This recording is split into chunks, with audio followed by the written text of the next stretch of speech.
জয় মা, জয় ঠাকুর, জয় স্বামীজি, জয় গুরুদেব।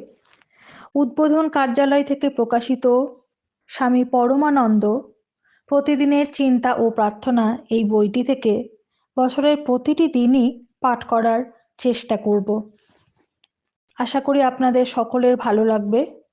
দিব্যত্রয়ীর কৃপা শান্তি, কৃপা পরশ, প্রেমাস্পর্শ তাদের ভাব আমাদের সকলের মধ্যে ছড়িয়ে পড়ুক, এই প্রার্থনা নিয়ে আমরা শুরু করছি আজ থেকে প্রতিদিনের চিন্তা ও প্রার্থনা স্বামী পরমানন্দ এই বইটির জানুয়ারি মাসের 1 জানুয়ারি থেকে পাঠ শুরু হচ্ছে। সকলকে সাথে থাকার জন্য অনেক অনেক ধন্যবাদ। যদি আপনাদের এই পাঠ ভালো লাগে অবশ্যই আমাদের চ্যানেলটিকে সাবস্ক্রাইব করবেন এবং অন্যান্য সকলের সঙ্গে শেয়ার করবেন। অনেক অনেক অনেক ধন্যবাদ। সকলে ভালো থাকুন, সুস্থ থাকুন। জয় ঠাকুর।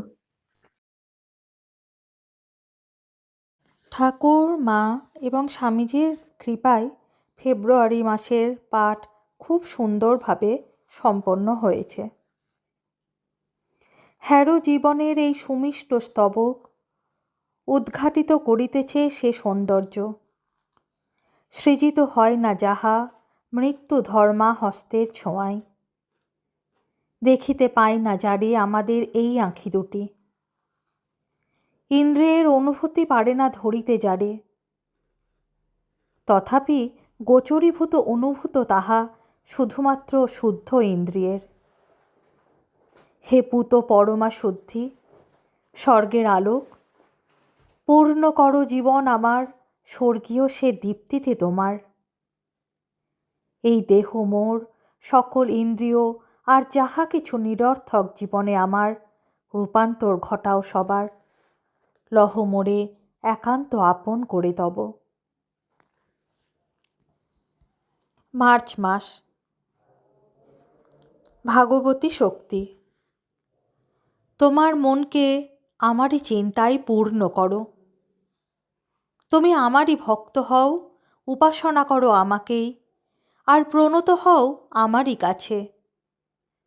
এইভাবে তোমার হৃদয় আমাতে দৃঢ় নিবদ্ধ হলে আর আমাকে তোমার পরমাগতি ভাবনা করলে তুমি আমারই কাছে আসবে।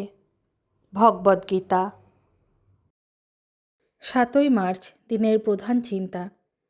আমাদের প্রথম কর্তব্য শ্রী ভগবানের প্রতি। মুখস্থ করা যায়, জীবনের বীর্য তুমি, তোমারই মাঝারে আমার আত্মার সবলতা। রহি আমি আজীবন সজীব তোমারই জীবন মাঝে। তোমা বিনা মরণের কি বিষম ভার বহি আমি চিরকাল। উপদেশ।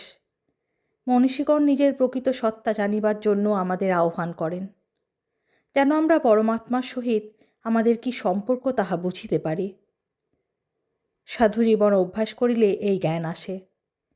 এই জগতে যাহা কিছু উত্তম তাহার মধ্যে সাধুত্বই সর্বশ্রেষ্ঠ। সাধুতাই সুখ।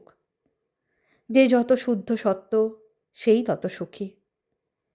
এ জগতে নানা মত ও পথের প্রচলন করিয়া যে আমরা তাহাকে সমৃদ্ধ করিয়াছি ইহা সত্য নয়। সাধু জীবনের মধ্যেই ধর্মের যথার্থ শক্তি রহিয়াছে। প্রার্থনা। হে পরম মঙ্গল শক্তি, তোমার করুণাময় হস্ত দ্বারা আমাকে পথ দেখাইয়া চলো। আমি যেন সকল সময়ে সাধু জীবনের পথে চলিতে পারি। সর্বদা আমি যেন শুদ্ধ চিন্তাই করি এবং পূর্ণ বাক্য উচ্চারণ করি। তোমার নিরাপদ হস্ত আমার মস্তকে রাখো প্রভু, যেন আমি বিপদগামী না হই অথবা জীবনযুদ্ধে পরাজিত না হই। ওম শ্রী রামকৃষ্ণার্পণমস্তু।